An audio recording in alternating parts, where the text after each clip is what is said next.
رہے حضرت عثمان غنی رضی اللہ تعالیٰ عنہ آپ کی حکومت آپ کی خلافت 12 سال رہی اور 12 سال مولا علی شیر خدا حسن و حسین علی شیر خدا یہ عثمان کے پیچھے 12 سال کھڑے ہو کر نمازیں ادا کر رہے ہیں۔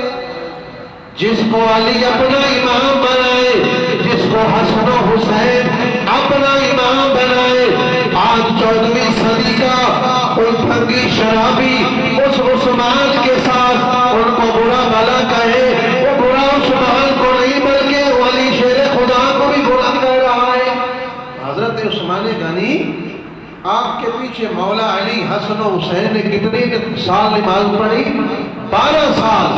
آپ کی میری ایک نماز جو ہے وہ کسی کے پیچھے پڑھے تو ہمیں اس کے بارے میں شک ہو جائے، اپنے امام کے بارے میں ہمارا امام ٹھیک نہیں ہے، یہ غلط ہے، اس کا فلاں کام جو ہے معاملہ درست نہیں ہے، تو جو ہم اعتراض کرنا شروع کر دیتے ہیں، محلے میں وبائلیں شروع کر دیتے ہیں۔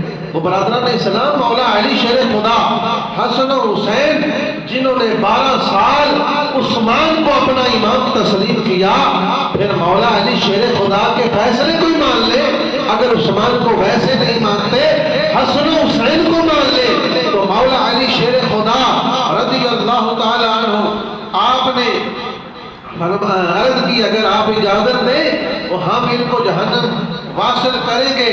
تو مولا علی شیر خدا مسجد نبوی میں گئے، مسجد نبوی میں گئے، لوگوں نے کہا علی نماز پڑھائے، آپ نے فرمایا علی نماز کوئی نہیں پڑھانی، کیوں نہیں پڑھانی؟ فرمایا امام اگر زندہ عثمان قید وچ ہوئے علی نماز مصلی پہ چڑھ کے نہیں پڑھائے گا، بلکہ علی کلہ بڑی پڑھ کے گھر چلا جائے گا۔ نے فرمایا کہ علی امام نہیں بنے گا، عثمان زندہ ہے اور قید کے اندر امام ہوئے اور علی نماز نہیں پڑھا سکتا۔ علی شیر خدا نے وہ نمازہ اکیلے ہی پڑھیا۔